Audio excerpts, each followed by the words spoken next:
Assalamualaikum warahmatullahi wabarakatuh. Hello everyone.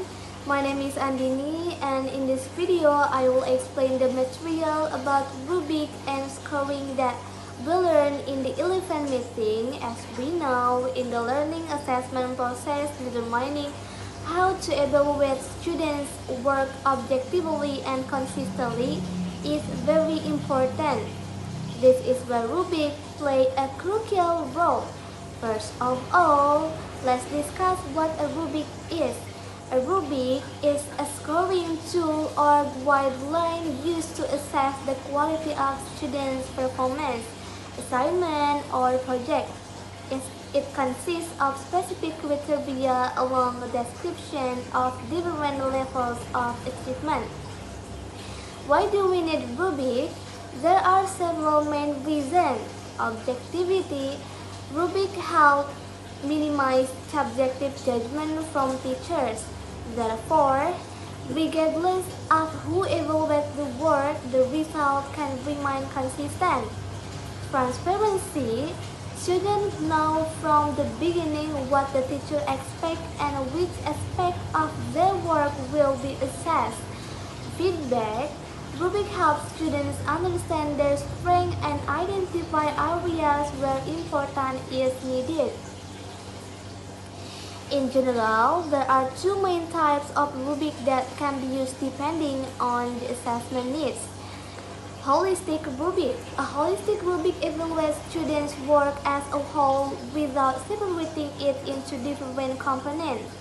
The teacher gives one overall score based on the general quality of the task.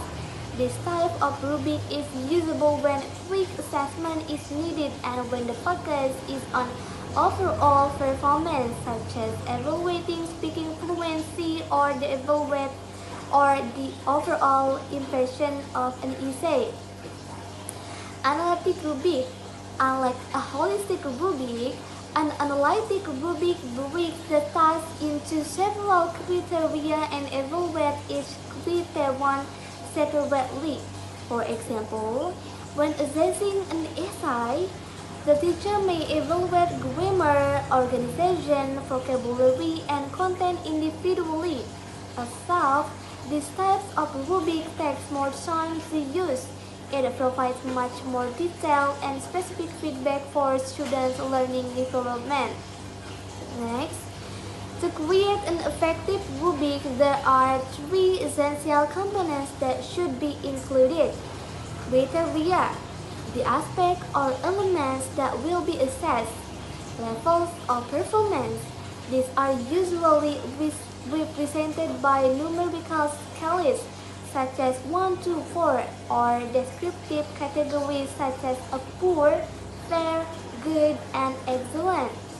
Descriptors, clear explanation of the characteristic expected at each performance level. Descriptors guide the scoring process and help ensure that assessment remains fair and consistent. In conclusion, the choice between a holistic rubric and analytic rubric should be based on the learning objectives and the type of task assigned to students.